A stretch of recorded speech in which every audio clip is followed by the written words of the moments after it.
we clearly see a rise in Christian nationalism.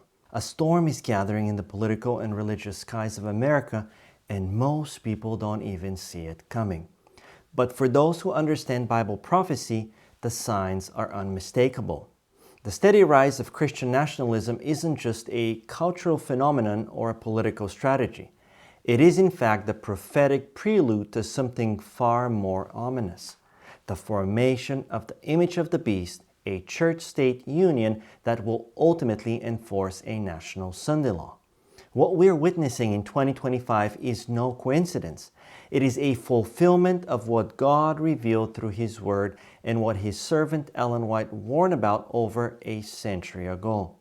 In recent months, voices have grown bolder in calling for a Christianized state. When Protestantism shall stretch her hand across the gulf to grasp the hand of the Roman power, our country shall repudiate every principle of its constitution as a Protestant and Republican government. The image of the beast is formed when the United States, a Protestant republic, enforces religious observance at the bidding of the church. This is not speculation. This is scripture. Revelation 13:14-15 tells us that the second beast, the United States, deceived them that dwell on the earth by the means of those miracles, saying to them that dwell on the earth that they should make an image to the beast, and he had power to give life unto the image, and cause that as many as would not worship the image of the beast should be killed.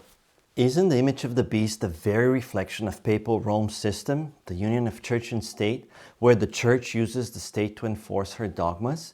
And what is the hallmark of the enforcement?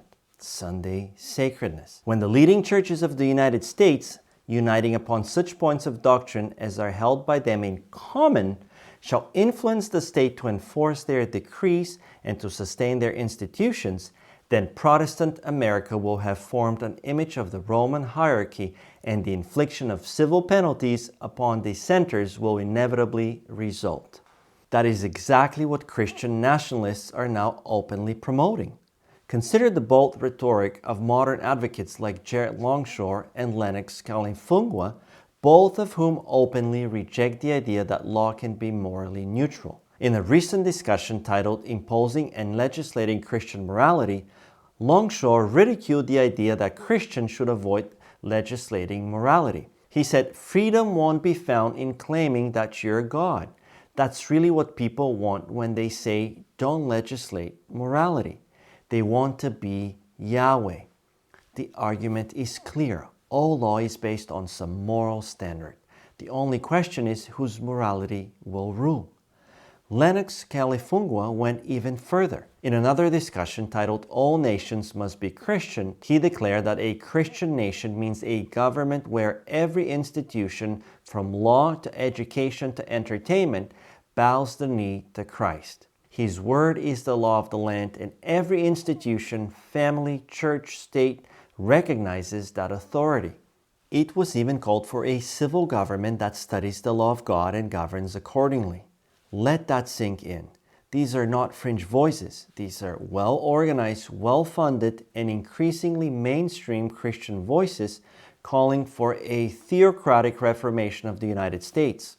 But when the church gains control of the state, what happens to religious liberty? Ellen White again provides the answer. The time is not far distant when the test will come to every soul. The observance of the full Sabbath will be urged upon us. Already the language is shifting. Terms like natural law, Christian governance, and the primacy of conscience are used to soften the push for laws based on religious doctrine. But it is the same spirit that animated the prosecutors of the Middle Ages. And the Protestant churches, once defenders of liberty, are becoming its most dangerous enemies. Listen again to Ellen White. The Protestants of the United States will foremost in stretching their hands across the gulf to grasp the hand of spiritualism. They will reach over the abyss to clasp hands with the Roman power. And under the influence of this threefold union, this country will follow in the steps of Rome in trampling on the rights of conscience. Have we not already seen this unfold? When Christian politicians promote church-state union as a path to national healing, we are seeing the fulfillment of this very prophecy. When Pope Leo XIV tells world leaders to legislate according to the eternal natural law of the Church, we are seeing the formation of the image. When Christian nationalists demand that Jesus reign over civil law, we are seeing a foundation being laid for the image of the beast. The cry to make America Christian again may sound noble, but it is leading directly to the loss of religious freedom.